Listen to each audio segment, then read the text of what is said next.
आज भी जब शास्त्रों में लिखित किसी आज्ञाकारी पुत्र का वर्णन होता है तो सभी के मुख पर श्रवण कुमार का नाम अवश्य आता है। ये कहानी त्रेता युग की है। उस समय श्रवण कुमार नाम का एक बालक था।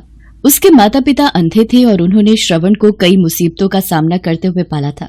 श्रवण कुमार बचपन से ही अपने माता पिता का बहुत आदर करता था। जैसे जैसे श्रवण बड़ा होता गया उसने घर की जिम्मेदारी अपने कंधों पर ले ली।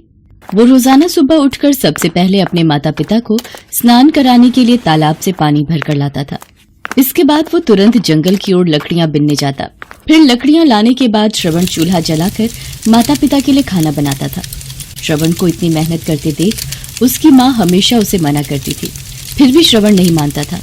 श्रवण बेटा, तुम इतना सारा काम अकेले क्यों करते हो? खाना तुम मुझे बनाने दिया करो, मैं आसानी से बना लूंगी। इसके बदले तुम थोड़ा आराम कर लिया करो बेटा, तुम भी सारा दिन काम करते करते थक जाते हो। माताश्री, मैं ये सारे काम आप लोगों के लिए ही तो करता हूँ। भला अपने माँ बाप के लिए किए गए कामों में कैसी थकान, उल्टा मुझे तो खुशी मिलती है। श्रवण कुमार की इन बातों को सुनकर उसकी माँ भावुक हो गई। वो रोज भगवान से प्रार्थना करती, हे प्रभु, इतना ध्यान रखने वाला श्रवण जैसा बेटा हर माता पिता के घर पैदा हो। तुम सच कह रही हो। श्रवण जैसा बेटा पाकर हम माता पिता का जीवन सफल हो गया। श्रवण के माता पिता नियमित रूप से भगवान की आराधना करते थे। श्रवण उनके लिए फूल और पूजा की अन्य सामग्री लाता, फिर खुद भी बिना देर किए माता पिता के साथ पूजा में शामिल हो जाता था। श्रवण कुमार जल्दी से घर के कार्यों को खत्म करके बाहर काम पर निकल जाता था। एक दिन श्रवण अपने माता पिता के साथ बैठा था। तभी उन्होंने श्रवण से कहा, बेटा, तुमने हमारी हर ख्वाहिश पूरी की है। अब हमारी केवल एक ही इच्छा है जिसे हम पूरी करना चाहते हैं। माताश्री, ऐसी कौन सी इच्छा बाकी है जिसे आप पूरा करना चाहते हैं? आप केवल आदेश दें, मैं आपकी हर ख्वाहिश को पूरा करूंगा।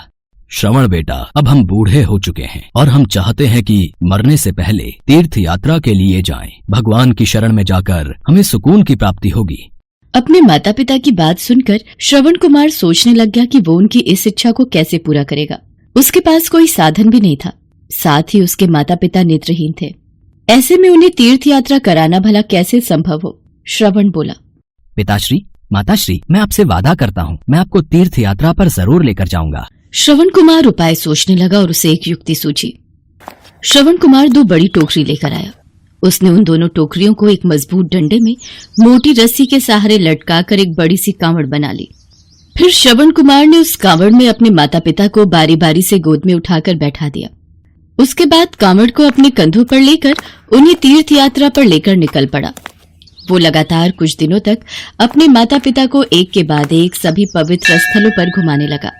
इस दौरान श्रवण कुमार की ख्याति दूर दूर तक फैल गई कि वो अपने माता पिता को कांवड़ में बैठाकर तीर्थ यात्रा पर निकला है। मैं आपसे नाव में बैठने का मूल्य नहीं ले सकता। आप तो बहुत ही पवित्र आत्मा है, मुझे आपके बारे में पता है। आप श्रवण कुमार हैं। पर आप कुछ तो ले लीजिए। एक काम करता हूँ माँ, वो हमारे पास थोड़ा सत्तू था, लाओ वो इन्हीं दे देता हूँ।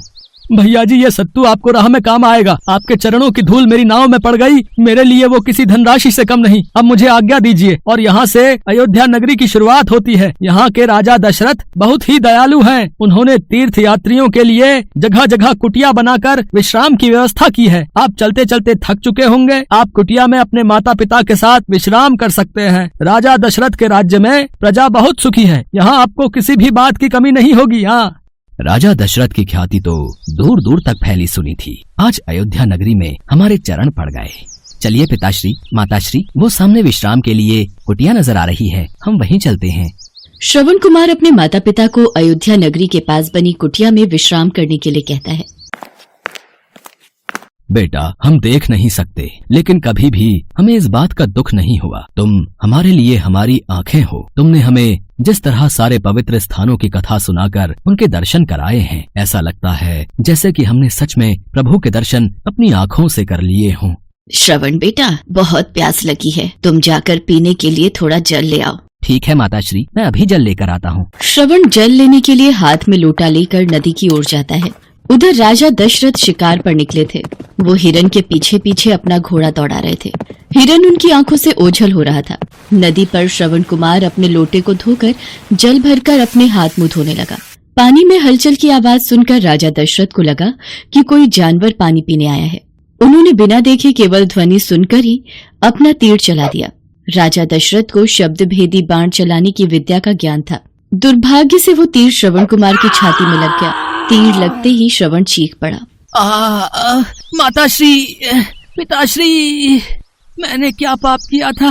मैंने किसी को क्या हानि पहुंचाई थी जो ये तीर मेरे हृदय को लग गया? हे ईश्वर, ये मेरे से क्या अनर्थ हो गया? मैंने पशु की भूल में किसी मनुष्य पर निशाना लगा दिया। राजा दशरथ श्रवण कुमार के पास पहुंचते हैं। मैंने ये क्या पाप कर दिया? मुझसे बहुत बड़ी भूल हो गई, मुझे माफ कर दीजिए। मुझे बिल्कुल नहीं पता था कि यहाँ कोई मनुष्य होगा। मैंने तो पशु समझकर अपना तीर चलाया था। मैं इस गलती का पश्चाताप करने के लिए क्या करूँ कि तुम मुझे माफ कर दो। आप कौन हैं? मैंने आपको पहचाना नहीं। मैं अयोध्या का राजा दशरथ हूँ। युवक, मुझे क्षमा कर दो। राजा दशरथ, श्रवण कुमार का प्रणाम स्वीकार कीजिए। मेरे अंतिम क्षणों में बस मुझ पर इतनी कृपा कीजिए।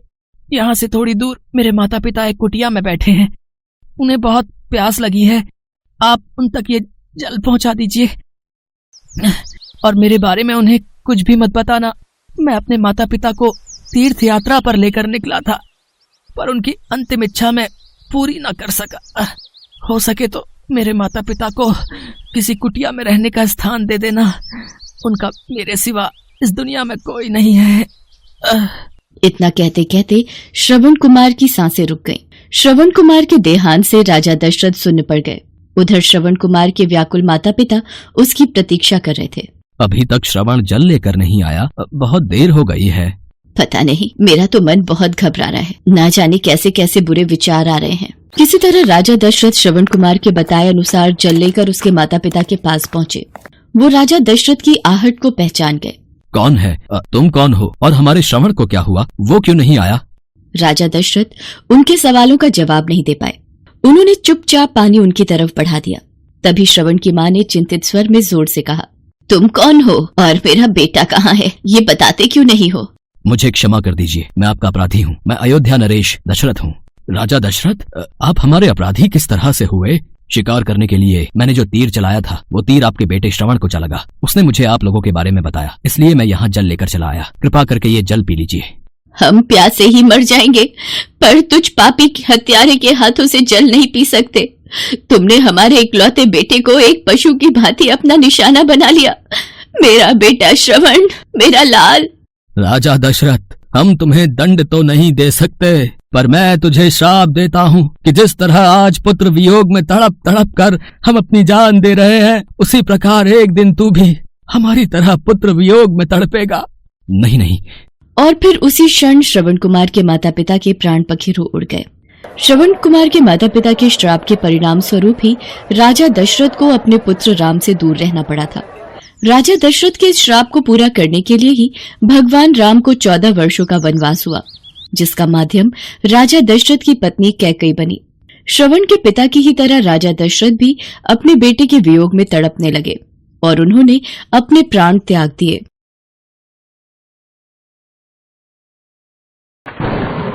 महेश और उसका परिवार बहुत गरीबी में दिन गुजार रहा था। महेश के परिवार में पत्नी शोभा और 2 बच्चे कुमुद और विवेक थे। क्या हुआ जी, कोई काम मिला? बच्चे बार बार कुछ खाने को मांग रहे हैं। क्या करूं शोभा, बहुत कोशिश करता हूं कहीं कोई काम मिल जाए, पर कोई काम भी नहीं देता। उधार मांगो तो अब बनिया भी मना करने लगा है।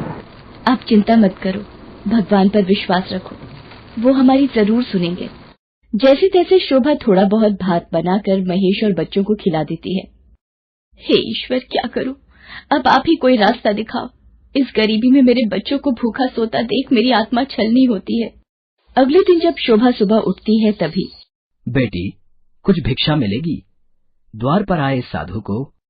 अरे, सुबह सुबह द्वार पर ये साधु महात्मा कुछ मांग रहे हैं। इन्हें ऐसे खाली हाथ भी नहीं भेज सकती। रुकिए बाबा, ये कुछ भुने हुए चने रखे हैं, आप ये ले लीजिए। मुझे क्षमा करना बाबा, और कुछ भी नहीं है घर में खाने का। कोई बात नहीं बेटी, मन से किया गया कुछ भी दान अच्छा फल ही देता है। बाबा, पता नहीं फिर भी हमारा भाग्य क्यों नहीं बदलता। गरीबी की वजह से बच्चों को कब तक भूखा देख सकते हैं। अब बहुत मन दुखता है बाबा। बेटी, अपने कर्म अच्छे करते जाओ तो ईश्वर भी सारे दुख दूर कर देते हैं। तुझे बस लगन और भक्ति से भगवान शंकर के आने वाले ये सावन के सोमवार व्रत रखने हैं और अपने पति को कावड़ यात्रा के लिए बोलना है। जैसे ही तू सावन के सोमवार व्रत पूरे करेगी और पति के हाथों शिवलिंग पर कावड़ का जल चढ़ेगा, देखना तेरे सारे दुख के दिन दूर हो जाएंगे। भगवान भोलेनाथ सबकी मुरादें पूरी करते हैं। उनका नाम ले और कर दे ये दोनों काम पूरे। पर बाबा, कांवड़ के जल लाने के लिए तो पैसों की भी जरूरत होगी, वो सब कैसे होगा? जब भगवान शिव मार्ग दिखाते हैं तो मंजिल तक भी वही पहुंचाते हैं बेटी। साधु महात्मा के जाने के बाद शोभा महेश से कांवड़ यात्रा के बारे में बोलती है। ठीक है शोभा, अगर कल कोई काम करके पैसे मिले तो मैं कावड़ का जल लेने हरिद्वार जरूर जाऊंगा। अगले दिन शोभा पहला सोमवार व्रत रखती है और शिव मंदिर में जाकर शिवलिंग की पूजा करती है। उधर महेश भी काम की तलाश में निकलता है, पर कोई भी उसे काम नहीं देता। तभी ओ भैया, अरे जरा ये गमले मेरी गाड़ी में रखवा दोगे? कुछ मजदूरी दे दूंगा। जी जी, मैं अभी रखवा देता हूँ साहब। महेश सारे गमले गाड़ी में रखवा देता है। ये गमले मैंने रख दिए हैं साहब जी। अरे वाह, अरे बड़ी जल्दी काम कर दिया तूने तो। ये ले 300 रुपए तेरी मजदूरी के, ठीक है ना? और ये 200 रुपए वक्त से पहले बढ़िया काम करने के लिए। चल जा। अब तो मैं कावड़ लेके हरिद्वार भी जा पाऊंगा और कुछ पैसे घर पर भी काम आ जाएंगे। क्या तुम कावड़ लेने हरिद्वार जा रहे हो? जी साहब जी, कल ही जा रहा हूँ। मेरा भी एक काम कर देना। ये कुछ पैसे लो, गंगा मैया में मेरी तरफ से पूजा का सामान खरीद कर पूजा कर देना, ठीक है ना? ठीक है भैया जी, मैं चढ़ा दूंगा।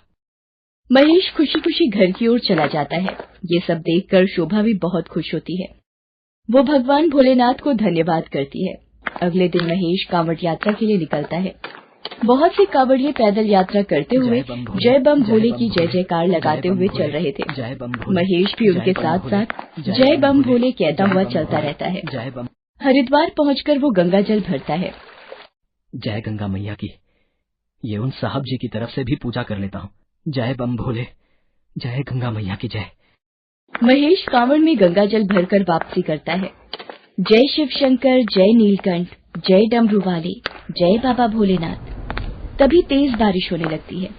महेश नंगे पैर था, फिर भी वो भगवान शिव का नाम लेते हुए चलता जा रहा था। तभी एक बुजुर्ग व्यक्ति एक बैलगाड़ी के पास खड़ा महेश को आवाज लगाता है। बेटा, जरा मेरी मदद कर दो। मेरी बैलगाड़ी का पहिया इस गड्ढे में फंस गया है। क्या इसे बाहर निकालने में मेरी मदद करोगे? क्या करूं? एक काम करता हूँ, ये कावड़ उस पेड़ की टहनी पर टांग देता हूँ। रुको बाबा, मैं ये कावड़ पेड़ पर टांग दूं, फिर आपकी मदद करता हूँ, ठीक है? महेश कावड़ को पेड़ पर टांगकर उस बुजुर्ग व्यक्ति की मदद करता है। थोड़ी देर परिश्रम से वो धक्का लगाता है और बैलगाड़ी का पहिया गड्ढे से बाहर आ जाता है। ये लीजिए बाबा, पहिया गड्ढे से बाहर आ गया। अब आप आराम से बैलगाड़ी पर बैठ जाओ। बहुत बहुत शुक्रिया बेटा। बड़ी देर से परेशान था कि कोई नजर आ जाए तो मदद मांगू। तुमने मुझ बूढ़े की मुसीबत में मदद की। भगवान तुम्हारे सारे दुख दूर करे। अच्छा बेटा, तुमने मेरी मदद की है। ये इस थैले में कुछ नारियल है, ये मेरी तरफ से भेंट रखो। शुक्रिया बाबा इस भेंट के लिए। आप भी ध्यान से जाना बाबा। ठीक है बेटा, जुग जुग जियो। महेश फिर अपने रास्ते पर चल पड़ता है। वो कांवड़ का जल लेकर शिव मंदिर पहुंचता है और शिवलिंग पर जल चढ़ाता है। शोभा और बच्चे भी मिलकर महेश के साथ शिवलिंग की पूजा करते हैं। पूजा करके महेश जब घर आता है, शोभा ये प्रसाद उन साहब जी को देकर आता हूँ जिन्होंने उस दिन मुझे काम दिया था। महेश बाजार की ओर जाता है। अरे भैया, यहाँ एक गमलों की दुकान थी ना, एक मालिक साहब यहाँ बैठते हैं। अरे यहाँ तो कोई गमलों की दुकान नहीं है भैया, मैं तो रोज इसी रास्ते से गुजरता हूँ। महेश आसपास सबसे पूछता है पर सब मना कर देते हैं। तभी भैया मुझे ये प्रसाद दे दो ना। हाँ हाँ बेटा, ये लो खाओ। पता नहीं ये सब क्या हो रहा है, वो दुकान और मालिक कहाँ गए। चलो, ये प्रसाद इस बच्चे ने खा लिया, एक ही बात है। महेश घर आता है और शोभा को सारी बात बताता है। कोई बात नहीं जी, ये सब भोलेनाथ की कृपा थी कि उस वक्त वो साहिब आपकी मदद के लिए आए थे, और देखो प्रसाद एक बच्चे ने खा लिया, ये भी अच्छा हुआ। वैसे ये इस थैले में क्या है जी? अरे ये भेंट तो मैं तुम्हें बताना ही भूल गया। रास्ते में एक बुजुर्ग व्यक्ति की बैलगाड़ी का पहिया गड्ढे में फंस गया था। मैंने उनकी सहायता की तो उन्होंने ये नारियल भेंट में दिए। ये तोड़ लेते हैं, कुमुद और विवेक भी खा लेंगे, है ना? महेश जैसे ही नारियल तोड़ता है उसमें से सोने के सिक्के निकलते हैं। वो सारे नारियल तोड़ता जाता है और सोने के सिक्कों का ढेर लग जाता है। शोभा, ये सब ये सब क्या हो रहा है? नारियल में से ये सोने के सिक्के, अरे ये कैसा चमत्कार है? सुनो जी, मुझे सब समझ में आ गया। ये सब भगवान शंकर की अद्भुत लीला है। वो अपने भक्तों की पुकार सुनकर जरूर मदद करते हैं। उन साधु महात्मा ने सही कहा था। सावन के सोमवार व्रत और कांवड़ यात्रा का मीठा फल हमें अवश्य प्राप्त होगा। जय भोलेनाथ, आपकी सदा ही जय हो। माँ, अब हम भूखे पेट नहीं सोएंगे। मुझे रात को भूख लगती है माँ। हाँ माँ, अब आप खीर पूरी बनाओगी ना हमारे लिए? बच्चों की कोमल और मासूम बातें सुनकर महेश और शोभा की आंखों में आंसू आ जाते हैं। वो भगवान शिव को हाथ जोड़कर धन्यवाद करते हैं। शोभा को यकीन हो जाता है कि साधु महात्मा भी भगवान के भेजे हुए कोई दूत थे। भगवान शिव की पूजा और भक्ति करते हुए महेश अनाज की दुकान खोलता है। धीरे धीरे उसके सारे दुख दूर हो जाते हैं। एक गरीब की कांवड़ यात्रा का मीठा फल अब महेश और उसके परिवार को प्राप्त हो चुका था।